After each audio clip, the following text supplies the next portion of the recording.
Hymne national et drapeau bleu-blanc-rouge, Daumontoises et militaires célèbrent le centenaire de la Première Guerre mondiale.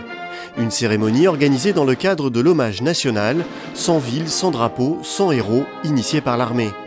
À l'honneur ce matin, le maréchal Joffre, qui supervisait les travaux du fort de Daumont en 1874. Il me paraissait intéressant de proposer au chef d'état-major des armées le choix de cette ville de Daumont, de son héros, le maréchal Joffre, le vainqueur de la Marne, c'est le général Joffre, général à l'époque, qui est à la tête des armées. Les armées, c'est une armée de terre, c'est pour ça que le chef d'état-major de l'armée de terre a tenu au symbole d'être présent ici, de présider cette cérémonie comme un symbole de continuité. Au drapeau.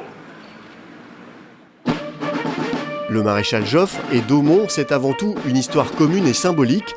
Le héros de la bataille de la Marne a en effet vécu ici 4 ans à Daumont, puis il est revenu en 1921 pour honorer les vétérans de la guerre.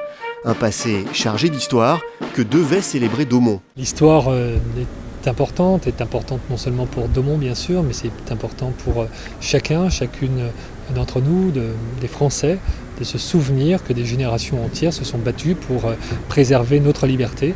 Et en l'occurrence, ce fut particulièrement le cas lors de la Première Guerre mondiale, très coûteuse en vie humaine, mais en même temps salvatrice pour un conflit qu'on allait appeler la der des der, mais qui était malheureusement le premier des conflits mondiaux que le monde entier allait connaître dans les années futures. À l'issue de cette cérémonie, une plaque en hommage au maréchal Joffre a été dévoilée. Celle-ci se situe devant l'ancienne mairie, sur la place qui porte son nom.